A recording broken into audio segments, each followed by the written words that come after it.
Hello friends, 35 runs, 90 overs, 4 wickets. క్రీజ్లో ఒక standard batsmen ఉన్నాడు.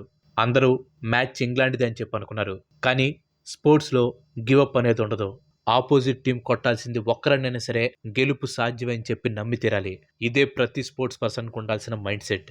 రీసెంట్గా ఇంగ్లాండ్కి ఇండియాకి జరిగిన ఫిఫ్త్ డేన మన ఇండియన్ ప్లేయర్స్ అందరూ ఇదే మైండ్ సెట్తో మ్యాచ్ గెలుస్తామనే నమ్మకంతో గ్రౌండ్లోకి దిగారు.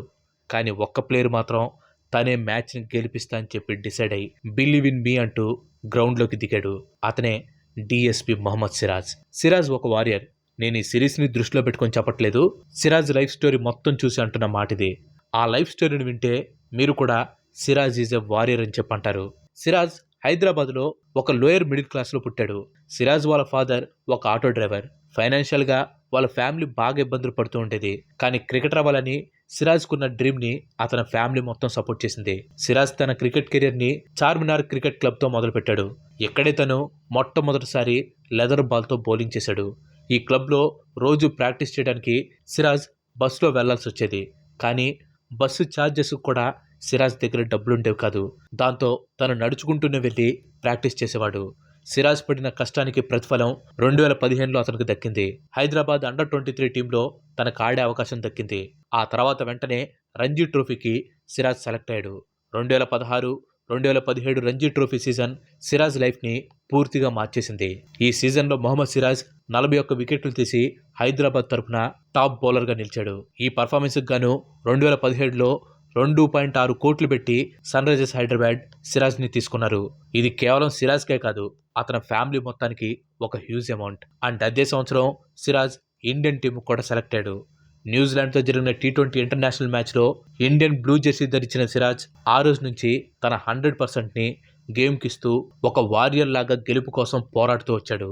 అయితే ఇంటర్నేషనల్ డెబ్యూ చేసిన వెంటనే సిరాజ్కి సక్సెస్ రాలేదు.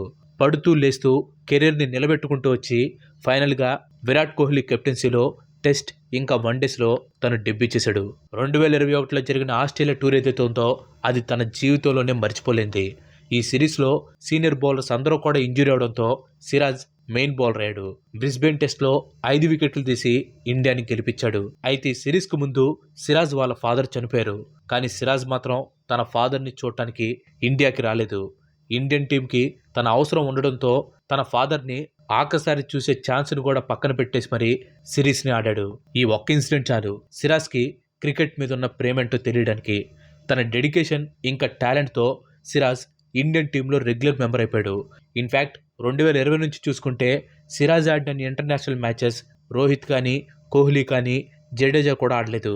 మొన్నటి వరకు సిరాజ్ కెరీర్లో బిగ్గెస్ట్ అచీవ్మెంట్ ఏదైనా ఉందా అంటే అది 2024 T20 వరల్డ్ కప్ మాత్రమే. కానీ ఇప్పటి నుంచి సిరాజ్ కెరీర్లో బిగ్గెస్ట్ అచీవ్మెంట్ మాత్రం 2025 ఇంగ్లాండ్ సిరీస్ అనే చెప్పాలి. సిరాజ్ ఈ సిరీస్లో మొత్తం 185.3 ఓవర్స్ వేశాడు. అంటే 46 IPL మ్యాచెస్ ఆడి ఫుల్ కోటా ఓవర్స్ బౌల్ చేసినట్లు.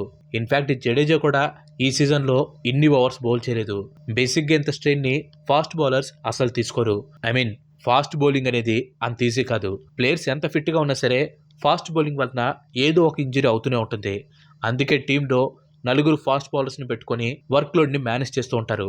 కానీ మొహమ్మద్ సిరాజ్ మాత్రం ఈ సిరీస్లో ఎప్పుడు ఏ సిచ్యువేషన్లో అవసరం వచ్చినా కానీ నేనున్నా అంటూ చేయెత్తి తన 100% ఎఫర్ట్ని ఇచ్చాడు. ఎవరో దాకేందుకు అపోజిషన్ ప్లేయర్ అయిన జో రూటే సిరాజ్ డిటర్మినేషన్ చూసి సిరాజ్ ఒక వారియర్ అంటూ పొగిడాడు. అలాంటి ప్లేయర్ నా టీంలో ఉంటే బాగుండని కూడా అన్నాడు. సిరాజ్ ఈ సిరీస్లో మొత్తం 23 వికెట్లు తీసి హైయెస్ట్ వికెట్ టేకర్ అయ్యాడు. కానీ నా దృష్టిలో సిరాజ్కి ఇంకా ఎక్కువ వికెట్లు పడే అవకాశం ఉంది. కానీ లక్ కలిసి రాలేదు. అయినా సరే సిరాజ్ వెనక్కి తగ్గకుండా టాలెంట్ ఇంకా డిటర్మినేషన్ ఉంటే లక్ అవసరం లేదని చెప్పి ప్రూవ్ చేసి సిరీస్లో హైయెస్ట్ వికెట్ టేకర్ అయ్యాడు. అంతేకాదు ఇండియన్ క్రికెట్ హిస్టరీలోనే 5 టెస్ట్ మ్యాచెస్ సిరీస్లో మొత్తం 5 టెస్ట్ మ్యాచ్లు ఆడి 10 కంటే ఎక్కువ వికెట్లు తీసిన థర్డ్ ప్లేయర్గా సిరాజ్ నిలిచాడు. అందరూ సిరాజ్ని అన్సంగ్ హీరో అని చెప్పి అంటున్నారు. కానీ ప్రపంచం మొత్తం చూసింది సిరాజ్ యొక్క హీరోయిక్స్ ఏంటో. సో సిరాజ్ అన్సంగ్ హీరో కాదు, లైన్ హార్టెడ్ వారియర్. మీరేమనుకుంటున్నారో ఖచ్చితంగా కింద కామెంట్ చేయండి. Thanks for watching. ఈ వీడియో కనుక మీకు నచ్చినట్లయితే లైక్ చేయండి, షేర్ చేయండి.